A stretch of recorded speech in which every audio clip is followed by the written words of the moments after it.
Tansei, welcome back to Métis Minute, your source for Métis news in Region 7.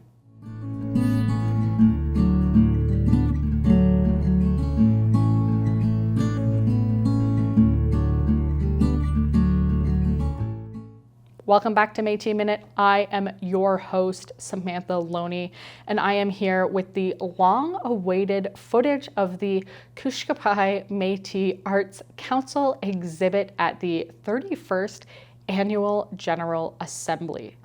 The exhibit took place at the new Tecumseh building at Discovery Harbor, and Discovery Harbor is amazing. It's got beautiful views of the lake and tons of museums and things you could do. So if you have any time left in your summer, we recommend going down to Discovery Harbor, who was the gracious host of this year's AGA. But we're not sponsored by Discovery Harbor, so we're going to be moving on to the Kooshkopayiw art exhibit itself. The Kooshkopayiw art exhibit was a great way for not only MNO citizens to come and celebrate Métis art and culture, but it was also, more importantly, open to the public. We know that we have been facing numerous attacks in the media about what it is to be Métis in Ontario. And as Louis Riel said, it will be the artists who give them their spirit back. So we wanted to make sure that we covered these artists who are the backbone of Métis culture. As we mentioned in our previous video, if you didn't check that out, we'll leave a link to it at the end of this episode. We had mentioned that without culture, the Métis Nation of Ontario is nothing. Métis people are nothing if we don't have our stories and our culture. And that's what the Kooshkopayiw art exhibit was all about. It was about awakening our spirits and allowing us to hear from artists about what it means to be Métis, even the misconceptions about what Métis art is. So in the name of Indigenous sovereignty, I wanted to provide you with the speeches the artists gave at the opening of the event. These are artists telling their stories about why it is important to them to be an artist and to continue to preserve and pass down our culture to the next generation. We are the knowledge keepers of our history, and a large part of our history is art. And as an artist, all of you should be very proud of that fact, okay? This movement is going to grow, okay? We are pushing forward. We have lots of plans for the future for all of you artists. We want you to engage. Kooshkopayiw is not, it doesn't belong to me. It doesn't belong to any one person. Okay, Kooshkopayiw came from Senator Lanigan. It's the title she gave to us for our collective, okay? And it means the awakening. So with that name, that's who you are, okay? You are Kooshkopayiw, okay? You are the awakening. You need to be engaged in activities within the art community, and we're going to provide opportunities for you to do that throughout the next coming years. And so with that, so Kooshkopayiw was started by Senator Lanigan and her son Jason Baird, who's not here, but he's displaying some of his art here. And Senator Lanigan will be modeling some of his garments that he's made throughout the next couple of days. Jason Baird is in Santa Fe, New Mexico, at one of the biggest indigenous fashion shows in Turtle Island. And he's exhibited in 62 countries. And so very accomplished Métis artist. And our mission is to give you a platform and opportunity so you can grow as an artist, so you can become a professional artist with the Canada Arts Council and or the Ontario Arts Council. Okay, that will help you get into galleries to exhibit and show your culture to the public and other Métis people. Okay, that's very important. I talk about identity all the time, okay? Identity to me means artists showing their wares, okay? I'm Patty. This is my art here. some of my art. And I live in Penetanguishene. I was born in Toronto, grew up in Mississauga, and have always been an artist my whole life. Something like what Doris was saying, I was kind of born that way.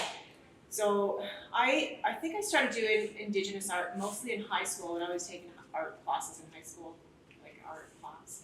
And so I would probably say that's when my journey started with, doing Indigenous art. And I have just kept progressing from there. I also do beadwork, so my art reflects this sort of beadwork idea.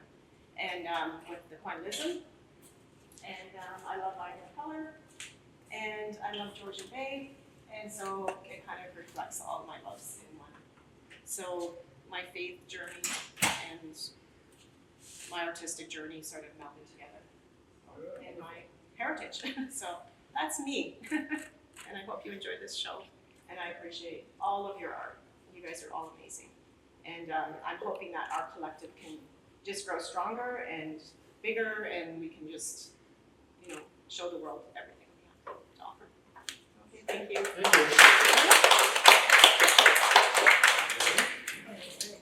Thank you. All right, hello. I'm Laura-Lee Benra Mashidolidic Kearns here, and oh boy, I loved art. My mom was an artist, and she had us set up with easels as little kids, and I remember being in kindergarten being so excited about school because coloring was my favorite thing. And actually, the teacher really struck my hand really, really hard because I wasn't coloring the right way. I don't know what she wanted me to do. Maybe I had to go up and down, and I was going left and right and all over. And so that was hard. And then I remember my sister being so good at art and thinking maybe that could be her special thing. But I always loved it, but school was not a good avenue for me to do art. And then we were always fighting for French language high schools. And so we finally got one in Oshawa, where I was born. And it didn't have any arts, it didn't have anything. So it was just we were in portables in a church, going to high school. So we didn't have any options there too. And then I happened to go to Trent University, which also didn't have an art program.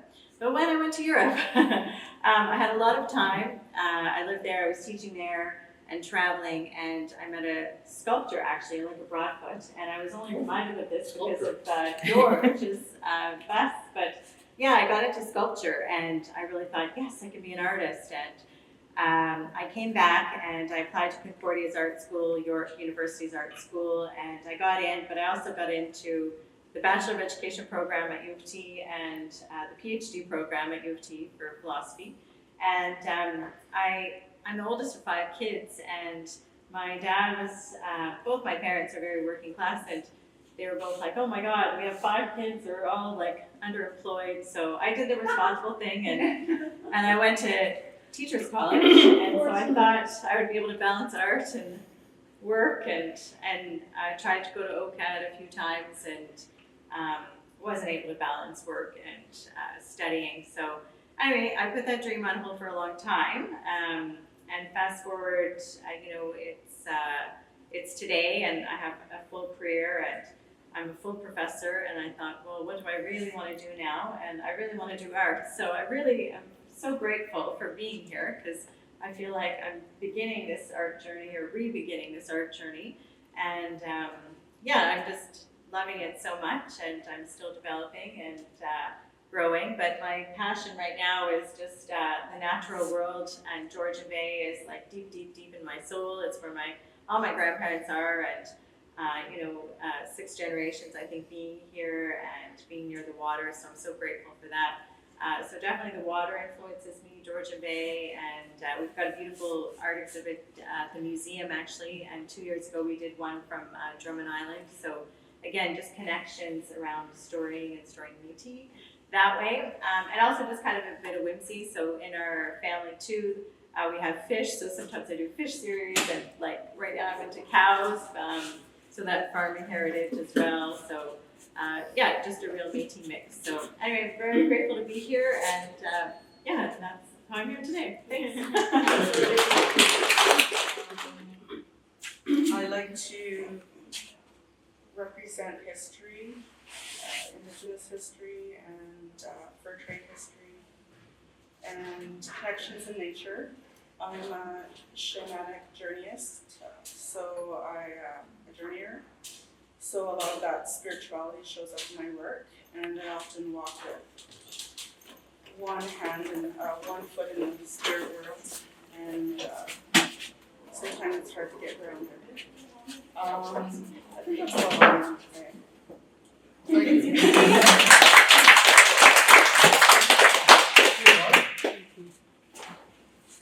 Mark Rayner is the secretary for Kooshkopayiw Metis Art Collective, and she's a wonderful musician. You'll hear her band today, I think it is, at 4 o'clock?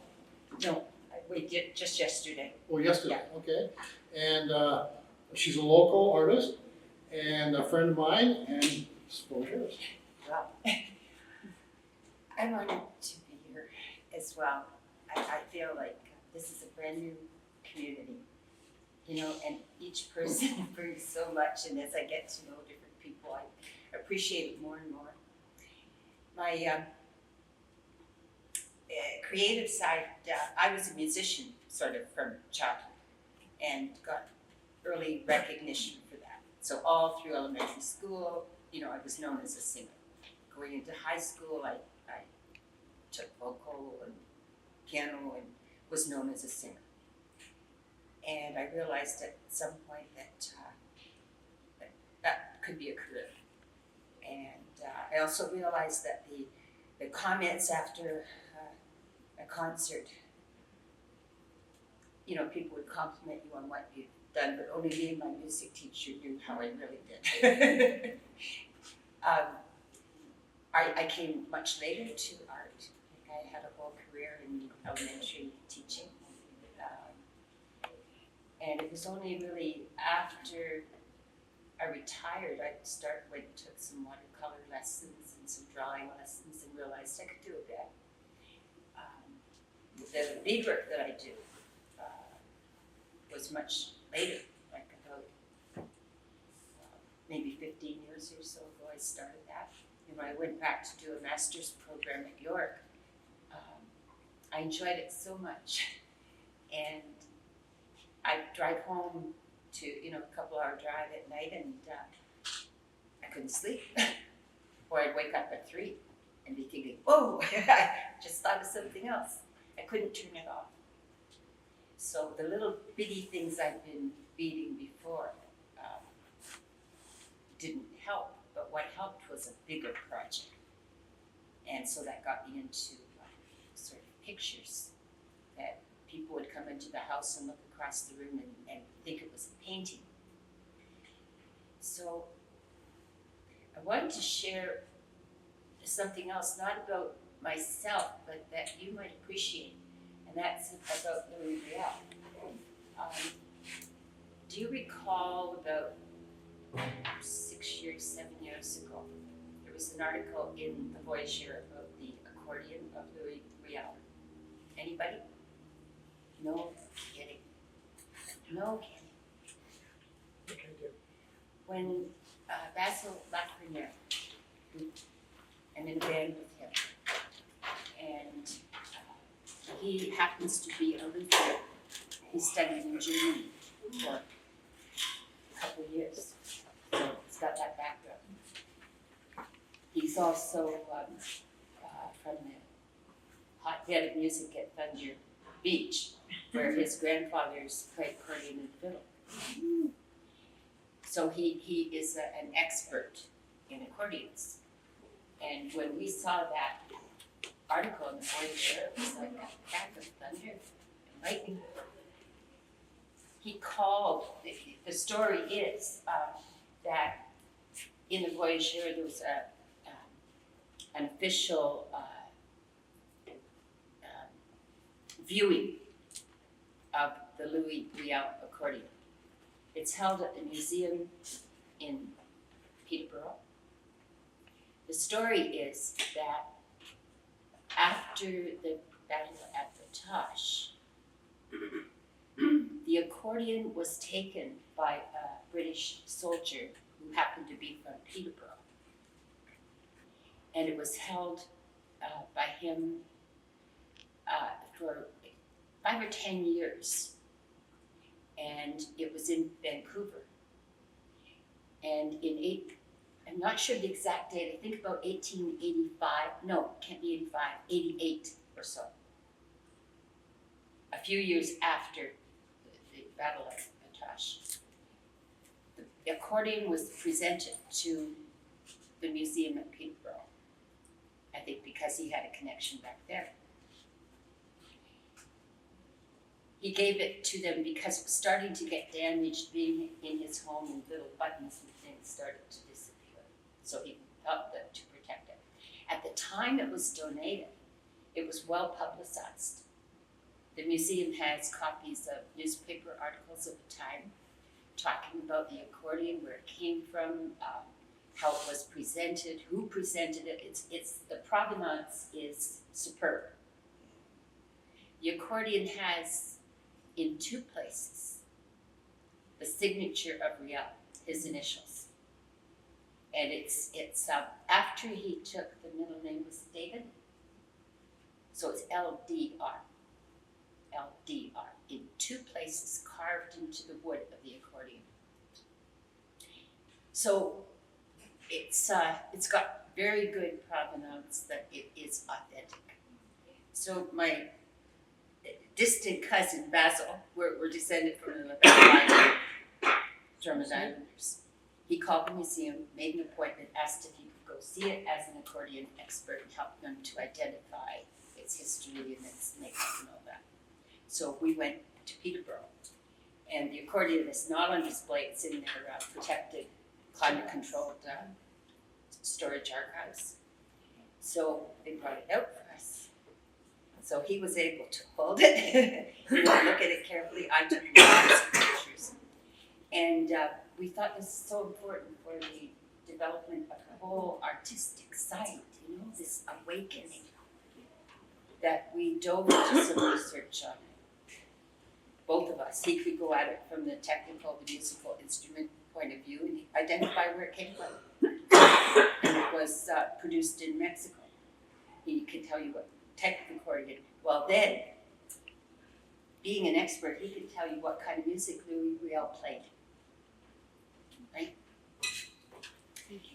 On the spirit side, I ran into a person in Thunder Bay a couple of years ago. It was at a motel I was staying at, and I was told by somebody else, this guy's really psychic. He was the caretaker for a big motel. And so I did meet him, and he explained to me how he really liked his quiet job because he could not bear to be in great groups of people because of the energy he received. Now, his family is descended, I'm not sure the exact line, from Marguerite's side perhaps, or from another, it's a general descent from the Louis Riel family. I don't remember the details. They've done a lot of research. And he told me that he believed that Louis Riel also played an accordion. I don't know about that. We have to go to family members to get more info. So we produced a book. It's just, 70 pages, so lots of pictures and the story of the accordion. Now, we just put that together privately, the spiral bound kind of thing. It's something that should be published. We just haven't found the avenue to do that yet because it's, $5,000 up front to do it through a publisher, the cheaper publisher, I think. So we need to get that going. But there's one detail that sticks in my mind that I want to share with you. And that is what music meant to Riel. We know him as a poet, right? He wrote, there's 2 or 3 books of his poetry that you can even get online now. I found that before he married, like he was older when he was married, he was, I think, late 30s, maybe even 40s. But he had gone out with a couple women. They were both musicians. It's interesting. Now, all the cross lines here of our our skills, right? It's not unusual for the artist to also have the interest in music or this or that, the whole creative package. That's the way I look at Riel as an artist, as a creator. So this accordion, he had it with him for many years. When he went back to Manitoba, there's lots of books about this, that he stayed at his mother's home for a few months with his young family because there was no house ready for him in Tosh. When he got the call that the house was ready and he was moving to Tosh, this was like days before the fighting. He knew what was going to happen, right? He knew this was a really critical situation, all of that. He knew the picture. You know what he took with him? His accordion. Why? Why? Is what I have to ask. And the only answer I have is that it was his lifeblood. It was something that probably, like all of us, when we get into art and music, there's that, that calming, that certainty, you know who you are. I think that's why he brought it with him. So after his execution, I said battle, after his execution, that's when the accordion was removed from his house by this British soldier, essentially lifted, stolen, right? And it sits in the museum in Peterborough. Is it a button? It's a button accordion. Mm. Yeah, I can't remember if it's Probably. 3 or 4, probably 3, I can't remember. But we've got pictures of it. Mm. So it amazes me that in our group here, we didn't pick up that news item a few years ago. Now it means all the more. So I just want to share that with you, that exists, that I believe that Riel could be sitting right here with us and be comfortable. And be overjoyed at what's happening here. Thank you.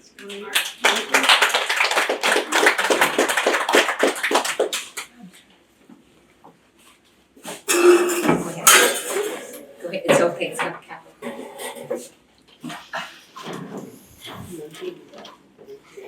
Thank you. Good morning, I'm Anna Summers. I'm a local Metis artist. Being Metis is something new to my family. We've only recently learned about our heritage, and the more I learn, the more connected I get to it. I'm incredibly honored to be a part of this community. I found it so supportive. I love that it's creating a space for all of us to grow together. Yeah, I feel like a lot of the artists here who've mentioned that they're really called to nature, and it inspires them to push their artwork in new ways. I find it really interesting that as a community, that is what fuels all of our fires, and super inspiring. Anyways, I'm going to keep it short and sweet today. Thank you so much.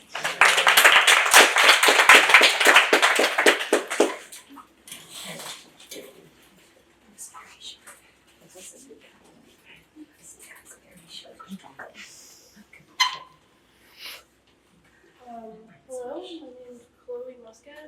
I'm a local Metis artist that lives in Port Nickel. How I started doing Metis art just this year. I started just last month. I started painting just this year.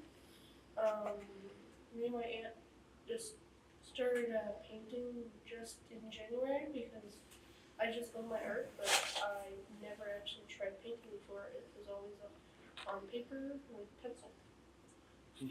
Thank you.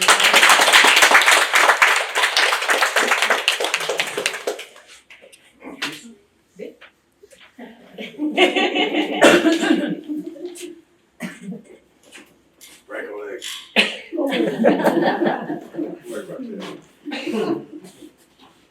So, my name is Teresa Harma. I was born and raised in Thunder Bay Beach, which is right off of Georgian Bay. I didn't know until probably about 20 years ago that I could actually become a creative person. And it started with different types of crafts that I did. And then my mom passed away. And after she passed away, we had all this leftover fabric. And some projects that she started, some that were not finished. And all the sisters, 7 girls, and we laid out all the fabric, and we took turns choosing piles of fabric. Like we sorted them all out. And we looked at some of the projects she started, and we thought, oh my God, this has to be finished. There's no way you can leave this untouched, unfinished. That's when we really, she made quilts all our lives, and we appreciated them, but we didn't look at it the way we did that day. And we just thought, she put so much love, so many hours into making this, we just have to finish this, right? So 2 of us took up the quilting. And that's how my sister Yvonne and I got into the quilting. So I made typical standard quilt, contemporary quilt, I guess we call them, at the beginning. And I took some of the projects that she had and finished them off. Now that I actually look at her quilts, my mother was an art quilter as well. She was a quilt artist, right? And, but at the beginning I didn't know how to actually quilt, so I would finish the top and get a relative to quilt it. And then I joined a bunch of Facebook groups on quilting. And then I saw what was called a story quilt. And as soon as I saw this quilt, I knew I had to learn this technique. Growing up in Thunder Beach, we were extremely a poor family, right? We had a lot of cottages in the summer that were wealthier, but we were poor. But we lived across the road from the McNamara Memorial Park. So our playground had a baseball diamond, a tennis court, a clubhouse, a church, a chapel, and a beach. And behind us we had the bush. So all of Thunder Beach was our playground, right? So these memories were embedded in me, and to anybody who lived there, we have these memories that just touch our heart so much, we can't let them go, ever. And I didn't want them to die. So when I heard of the story quilt, I thought, I've got to make a story quilt of my childhood home. So the lady who had put a post on her story quilt that I fell in love with guided me on how to get started. And that's when I actually painted sceneries of some of these memories. I painted the house we grew up in. It was a chicken coop when my dad moved in, right? It was 14 by 16. My parents had one child, mom was pregnant with the other, and they were renting a one-bedroom from a lady at the beach. And when she got pregnant for the second one, this lady said, well, you can't stay in one bedroom, there's gonna be 4 of you now, you have to find another place. So there was a house across from the park, which wasn't a park at the time, and there was a house that had burned down, and all that was left was this chicken coop. And so the people decided not to rebuild. So my grandparents bought the property from them. And my dad went up to his dad and he said, can we move into the chicken coop? Right? Well, my grandparents at that point had just taken in 4 granddaughters to raise, so they couldn't go there. So my grandfather said, well, yeah, it would take a lot of work, but yeah, sure, you can do it if you want. So they moved in. Like they went in, they cleaned it up, they didn't get insulated for the first winter. Went to the city for the first winter, and then they came back and they finished it in the spring, and we moved in. By the time they moved in, Mom was pregnant with the 3rd child. So imagine, 14 by 16 building. No running water. They had to put in hydro, no insulation, so they had to do all this work, right? And then they find out I'm pregnant again, now with me. So, 4 babies, 2 adults, in a 14 by 16, right? So you have your fridge, your stove, your cupboards, like you have to find your bedding, your clothes, and all this. And when we became adults, and it's like, how did you do this? Like, where did we all sleep? And my mom said, dresser drawers worked really good. So during the day, the dresser drawers would go back into the dresser, they'd pull up the dresser at night, and they'd put it on the floor, and they would, the oldest one was 3, so she fit in the dresser drawer. She was a petite little girl too, maybe because of the dresser. Right? And then the other one was 2, one was 1, and when I was born. And the year I was born was when they started to put a big bedroom at the back of the house, and enlarged it. It was probably one of the poorest looking houses in Thunder Beach. However, we were rich. We were so good. We had so much love, and Mom and Dad were best parents in my opinion. They had their faults, but we all do. And those memories I needed to preserve. So that's how the story quilt began. And once I finished making the story quilt and started showing people, they're going, and they wanted to know the story behind each block. And I said, oh, and I would tell the story, and they go, you should write a book.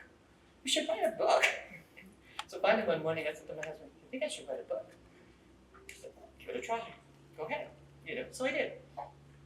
So it took me 9 months to make my first quilt, which that's how long it takes to have a child. So this is my first quilt baby. And then it took me 18 months, so double that, to write and publish the book. And this past winter I made a winter memory quilt with winter memories, and I have the first 2 large ones there, and I have some out in the hall, smaller ones now, making smaller art quilts. But I didn't know that I could do any of this. And when you say Kooshkopayiw, I was like, oh my God, that really describes me, because I've recently awakened to become a quilt artist, to become a storyteller, which I never, honest to God, even thought I could tell stories. And that's how my journey really began. And I love what I do. I'm passionate about my quilt, my book, and being part of this community now. It's like, I am so honored. When you sent me a message, you said, are you a Metis artist? And I kind of thought for 2 seconds, I'm Metis, and I'm doing art quilt. Yes, I'm Metis. And it was like, and then he invited me to be part of this exhibit, and it was like, you have no idea how much that changed my life. My life had changed already, but it's changed even more now thanks to you, and I appreciate you.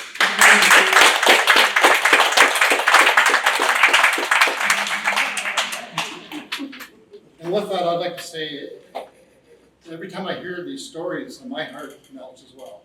Okay, I'm not here for me. I'm an accomplished artist. I don't need people to help me along, but when I hear the stories, it just melts my heart and makes me happy as a Métis person. And so once again, it's not just me, we have a whole collective, and we're all doing the same job to bring us all together. Thank you. Loney.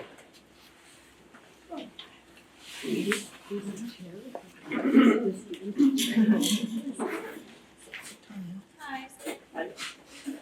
I'm not really used to speaking in front of a group of people, but I also have a quiet voice.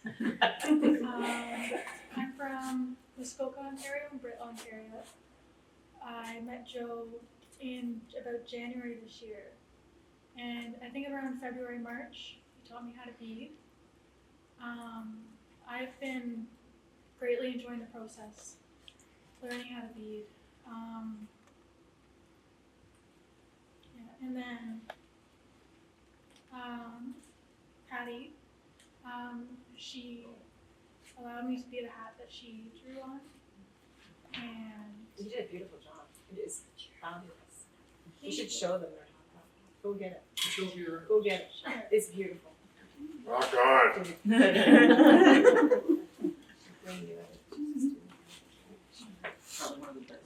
Beautiful. Wow. Smooth line. Yeah, my goodness. Someone learned First time. Oh, nice. That's in the brown. Oh.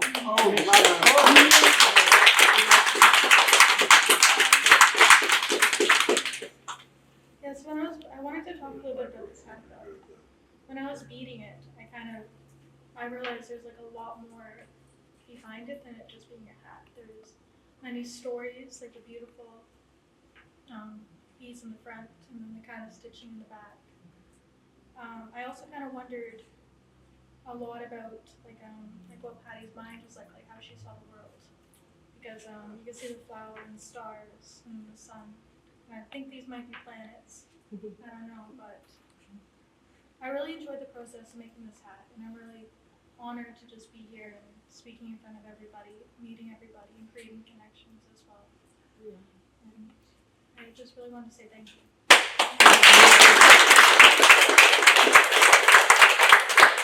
Mr. Belcourt was through here yesterday, and he was very impressed with Riley's work, and he is going to speak to you today. So Joe is her mentor, and we applaud Joe because he's doing what we're all doing. Is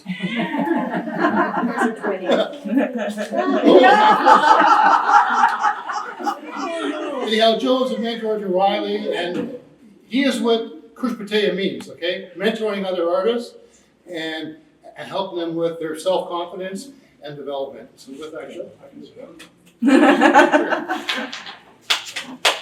Oh, my goodness. Can't tell. My spirit name is Makwa, which means bear in Ojibwe. Beauty is a reflection. It's the outward reflection of an inward being. Yes. And art is beauty. And people ask me why I bead best the way I do. This is one of Joe's best, actually. No one vest that I bead has a duplicate. It's one of one. It's for that person. Right? So when I beaded George's vest, I saw a man who had beauty. And he was wonderful, and he had a heart for people, and he wanted to bring out the best expression of an inward being that he possibly could by starting this. So I beaded him a vest that I feel reflected his inward being. And it's the same with Roxanne over there. When you see Roxanne's vest, when I beaded the vest, Roxanne looked at it and Gravenhurst and said, you know what, that vest is me. And I finished the vest, and of course she added a few things, which I couldn't see it, but you know what? We all reflect who we are inside. So with painters and sculptors and all that you see today, it's who you are inside. And each piece of art that you create is like a page in a book. All of our lives tell a story. Each beaded project that I do for people is a page in a book. Like Roxanne's page is page 3. George's page is page 4. Greg's page is page 2. We all reveal who we are through the artwork that we do.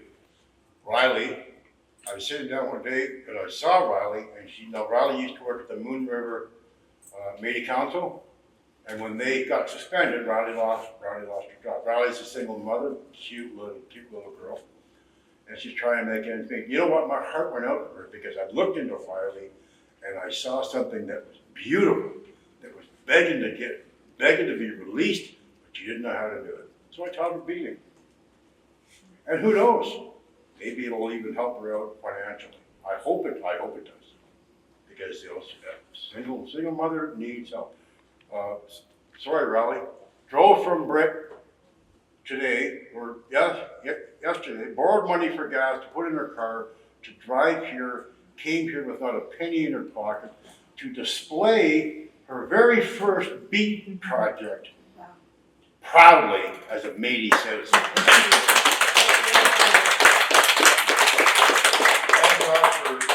George and other people who have put her up in a motel room for a couple of nights so that she didn't have to drive all the way back to Brett with only a half a tank of gas. I just have to say, it was the youth council that did that for Riley, and I applaud the youth council for looking out for their loan.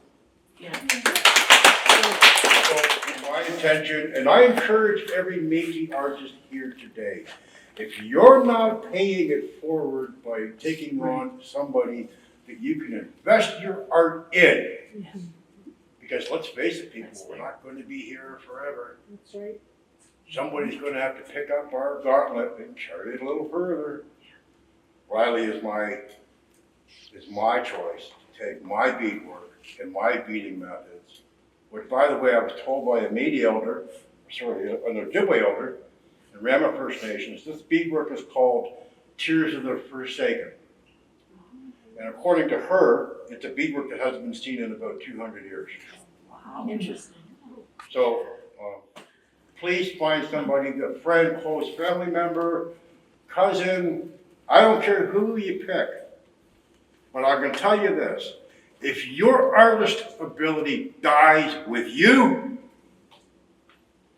then it's not about the Metis, it's about you. Your beauty has to continue through the generations that follow after you. Anytime you want to think about that, that's what it means. Riley is going to carry my beadwork into her generation. Hopefully she'll pass the gauntlet to somebody else of her choosing. Hello everyone, I'm Darlene Emerson and I'm from Parry Sound, Ontario, and I'm very honored to be here as a Métis person. Just putting my artwork on display, and very honored that George allowed me to do that and spoke with me about my artwork. I work with oil, acrylic, and watercolor. And I also do jewelry and different other things, but mainly it's that. I just learned by myself this week how to bead moccasin tops. I didn't have a lesson on it, so I just went by my heart, what it told me to do. Instead of going in circles, I went up and down, and it turned out really well. So my first experience with artwork, I was in grade 7, and my teacher told me, you shouldn't be here. You're not an artist, you don't have a clue. And, I just put my head down, I was so ashamed and kind of sad because I wanted to learn, but I was always discouraged. So years go by and I'm, mother and married and have a family. Never thought about doing artwork. My youngest son, David, came home from his high school art class, and he got the greatest honor for his artwork. He painted a mother moon with 2 babies on her back, and he said, Mom, I painted this for you because this is how I saw you carrying my brother and I through life. So I was very honored to have that. But someone came from Barrie, saw the art display in the high school, took it to Barrie for 1 year. Someone came from Toronto to Barrie, asked to take it to Toronto for 1 year, and then someone wanted to buy it for like $500. And I said, oh son, you've got to sell it because you're just starting out and you're gonna get your own business going and everything. He was granted $10,000 from the high school for being the best student in the school for each class, not just for one. And so I was so happy for him and so proud of him. So I got to see his artwork and I got thinking, I'm not working too much now. Maybe I could start and see if I could paint something. Well, my first project was a 5-legged bear. And I keep that because it shows me my progression as I go. And very happy and proud to do that. So I started to find out more about myself as I go out in the community, and I joined a writers group. And there were artists there as well, and so I was doing writing in the writers group, and a man came in and asked us, could someone in your group do a story about water, or do a painting about water, or do a poem about water? So I went home and I wrote a poem in 10 minutes about water all around the world. And I was asked to come and read it underneath the tree in the pouring rain. All my words were disappearing because it was ink. But thank God I had memorized it. And then she said, now come up by me because isn't this wonderful? It's pouring down rain and listen to the tin roof. And now we couldn't hear your voice under the tree, so come behind me and read your poem again. By that time, I had no words, so good job I could tell her, say it. And so I did that, and she did a display of women from another country, very, very poor country, where there was hardly any water. They had to be very, very careful with it. And women had strands of material that they had dyed, and it was all on the grass. It was beautiful. So you just touch the barrel, and a video would come on of the women doing their work.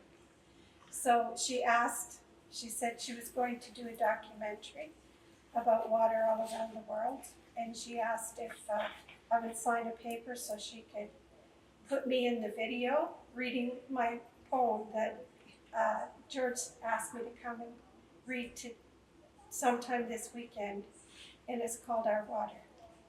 So I'm very honored to be asked to come, and very honored to be amongst so many wonderful artists.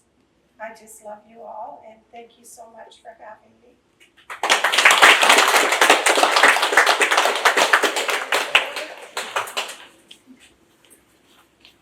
Monica. Don't forget your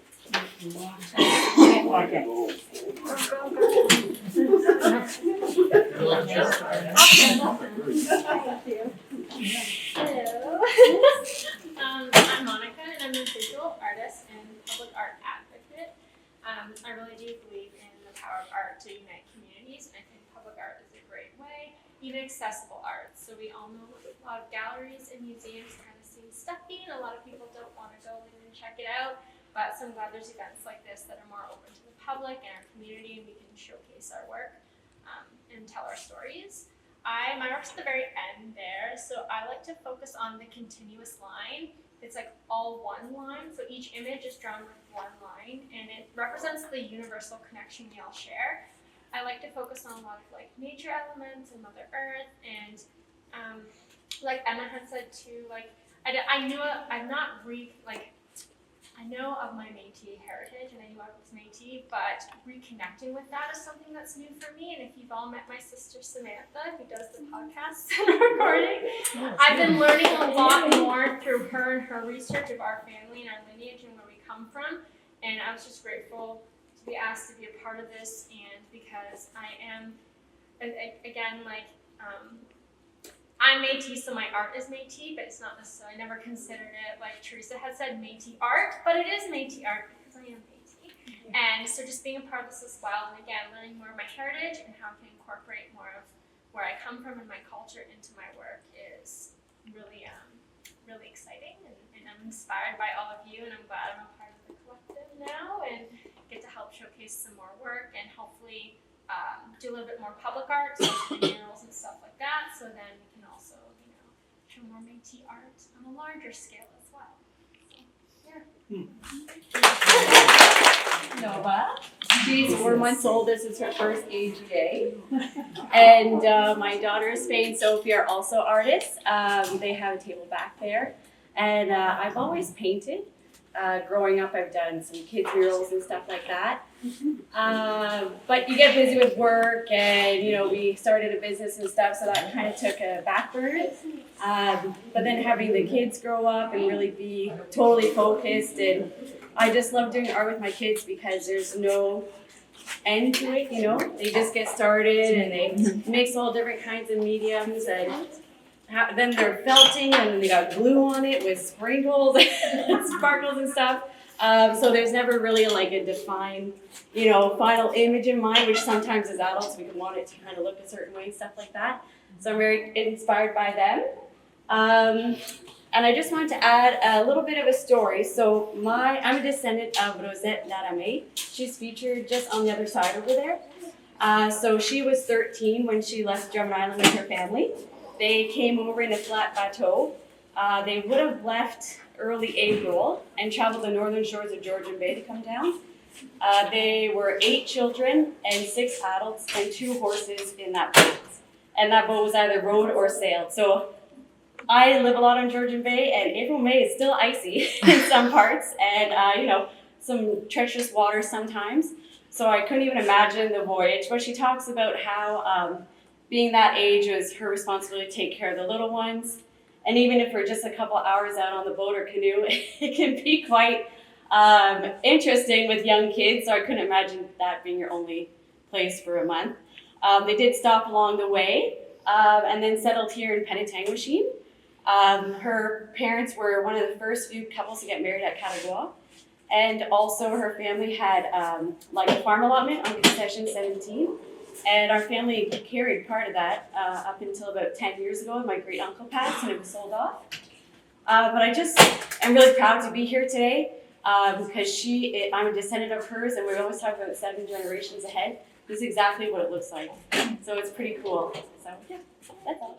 I'd like to introduce Mr. Blaise Morris. He's Stephen's son, and he actually exhibited in the AGA last year, and I had the fortunate to work with him in Vancouver in February at the economic forum with the Metis National Council, where he was dazzling the audience with his artwork and selling it. It was amazing.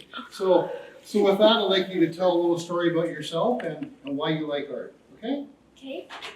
So when I was starting to draw art, I figured out what I was doing. So first, I started drawing the outline of it, and I started to go to come here to ask a bunch of questions about art. But now I know about art very much, and now what I know about art is we just do what the stuff. I just want the stuff, and I know a lot of stuff about art. So yeah. And I'll tell you that I have a home office that I work from 1 day a week, and Blaise decided that he would do one drawing for me every day for my home office. And maybe I'll print the picture up and put it on Blaise's thing. But in my office now I have 60 drawings. So whenever I do a video call with the federal government, they're wondering why there are 60 quite nice pictures, quite often of Sonic or SpongeBob, but they're really quite good. And that's the backdrop for most of the Voyager Funds meetings with the federal government. Blaise has one every day. Thank you very much. Thank you. Good job. You're the man. You are. Hey, Roxanne, thank you. I remember holding him when he was that size. Good job. So Roxanne's also a member of the collective, Kooshkopayiw, a founding member. She's the president of the Barrie Metis Community Council and a dear friend of mine. Thanks very much, George. Hi, everybody. Hi. This is a little intimidating. First of all, don't look at the model, look at the vest.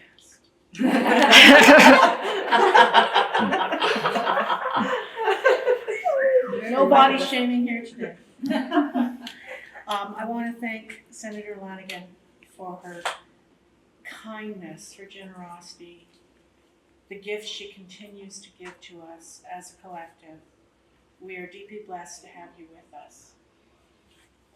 And I also want to thank, come over here, big guy. I'm reminded how short I am every time we do this. Isn't this great? George Simard is amazing. I tell you this as somebody who's attained the elderly age of 70 years. That's her, not me. Correct. And I have had the privilege of working with George and watching him grow into his role as president of this collective. And he continues to delight and surprise me with his energy, his enthusiasm, his ability to navigate difficult political situations, and all with, as Joe Gesso said, the biggest heart in the world, because he is so clearly doing this for us and for the community. And for that, a huge, big Marcy Chichi Miigwech. Thank you. Big witch. Yes, he deserves a hand. So, I'm sure all of you want to have lunch before it's supper, so. About me. Day job, a lawyer, like many stories you've heard. Art is a thread that runs through our lives that we may not have fully recognized until we had the opportunity to take a breath. And the denialism that we faced when we were in school is something we consciously or unconsciously finally decided to reject. I made my first quilt back in 1993. And I know some people in this room weren't even born yet. And that's terrific because it is so wonderful to see a thriving art community of all ages, all genders.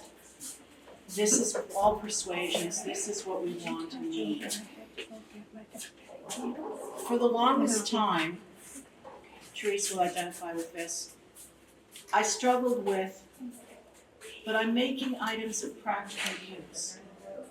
Am I an artist or am I a crafter? And I have chosen to say, I am a Métis quilt artist.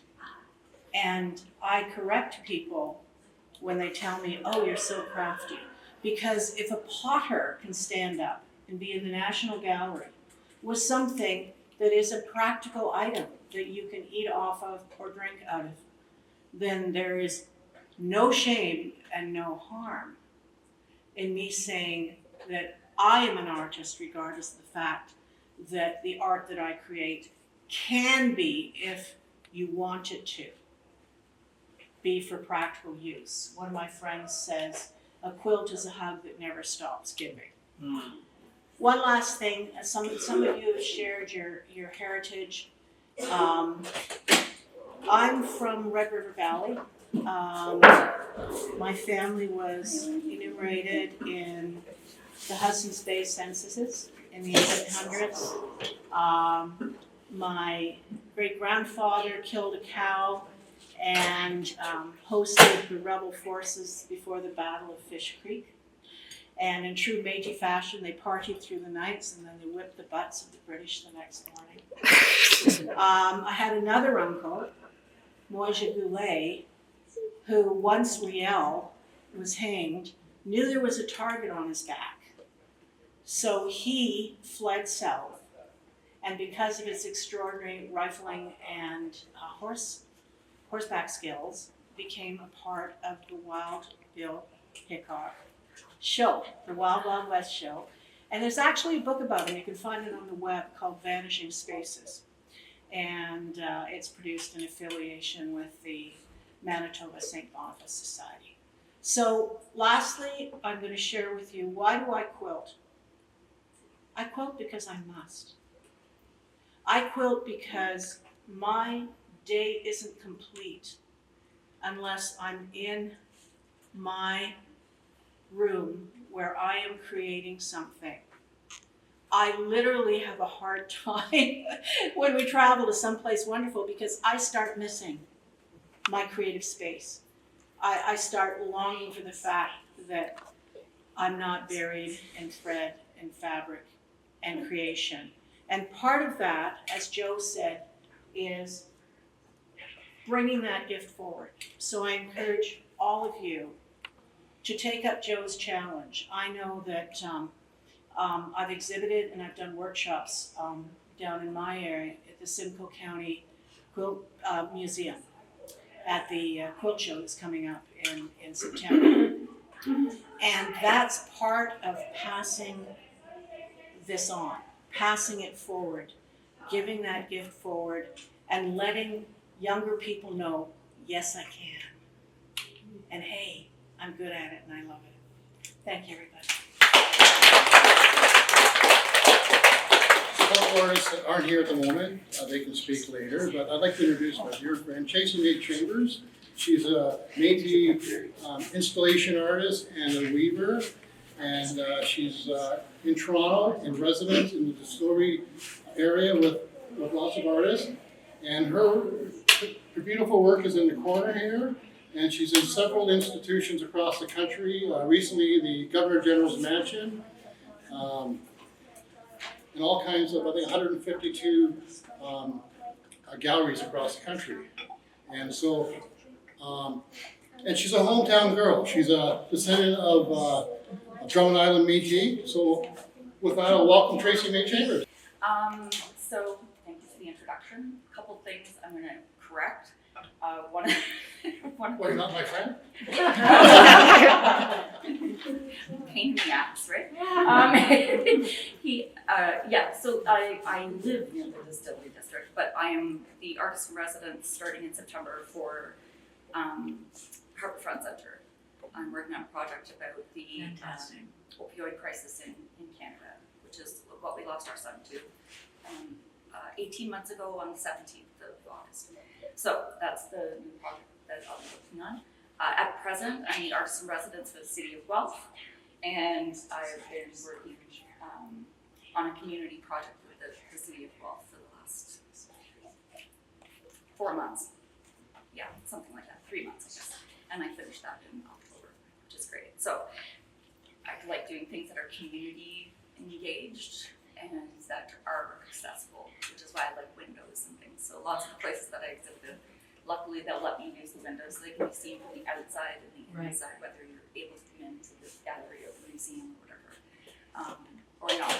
So, and I think the same thing as everyone else was saying, as far as if it's artwork and I've made it, then it's Métis art. And there's all sorts of problems that happen with that, defining who is and who isn't Métis, and we're all struggling with that right now. So, yeah, certainly, I have an artist talk, I think, sometime today or tomorrow, I'm not sure, I can't remember at this point. But, yeah, I look forward to talking to you then, and learning more about everyone else's work as we move along. So, thank you.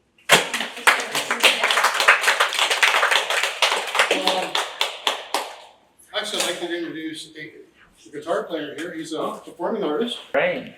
He's participated in the, with Alicia and fiddling and bringing in the color guard of our veterans. Yeah. Every AGA, which is a very commendable thing. And I thank you for that. And with that, you can tell your story. Yeah, so I guess my claim to fame is processions mostly. If you ever want a book, we're really cheap. But yeah, I don't have anything prepared. I was actually just sitting down with Blaze, and he says, like, so who are you? And I was like, Jeff. Yeah, and he's like, oh, and that's my mom over there. And I said, I know. He said, what do you mean? He's like, prove it. I said I used to take care of you at AGA's when your mom got tired. So I was just showing him this little picture. I used to have really long hair, which is why some people call me Wendy.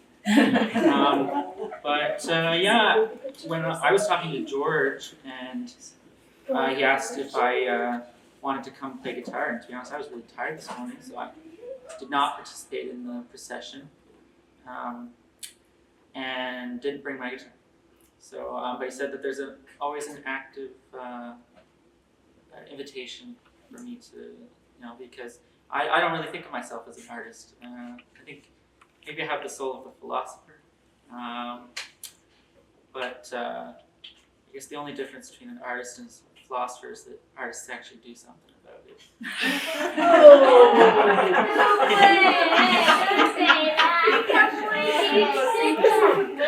Yeah, I'm getting the peanut gallery here. Was the cat in the box or not? Yeah, exactly, right? But, I think that, there's a lot of really great things about the way that this is being done, just how accessible it is. And, so many people who probably, just like myself, didn't consider themselves to be artists. I do write really funny parodies of Johnny Cash songs about everyday life experiences. I was working on a horse farm for a little while and would catch myself writing silly songs about like having forest. I've shoveled poop everywhere, yeah. Yeah. So I think that's the way that colonialism and late stage capitalism have influenced our art and culture to be so much like workshopped, portioned to be presented in 90-minute segments.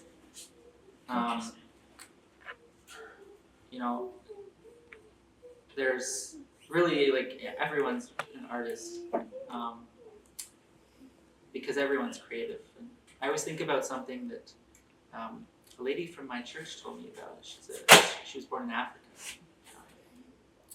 And she told me that what she found strangest about the West, North America, is that here we only do things when we're good at them. And what good at means here is if you can make money on it. She said that a lot of white people are really awkward about dancing. I think a lot of us are like that too. But she says that to not dance is like to not breathe or to not eat.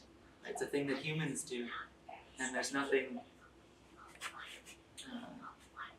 It's very important to do things that humans do because animals just do animal things all the time, right? It's only humans who've really lost a lot of our original teachings or forgotten to live by them. And so I think that's a lot about what this term awakening means. Is that pandemic was a really big wake-up time for people where we realized the importance of human connection and that we're meant to be around each other and meant to be connecting on a spiritual level. And so I'm glad that a lot of artists are heralding that shift as we are trying to reconnect all as people. But, that's all I had for prepared remarks.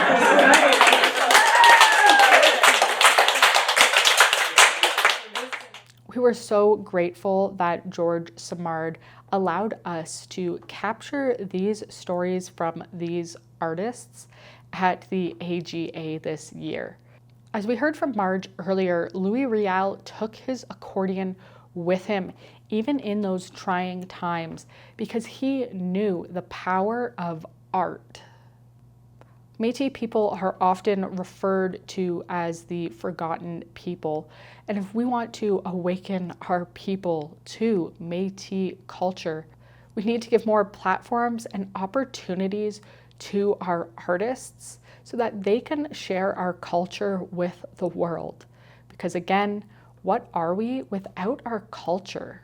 If you are a Métis artist and would like to get involved with the Kooshkopayiw Métis Arts Council and maybe be featured in some of their upcoming art crawls, make sure to contact either George Simard or Patty Belanger, two of the amazing members of the Arts Council. They will steer you in the right direction in allowing you to showcase your art and awaken our spirits. Merci for watching, and we'll see you down the river.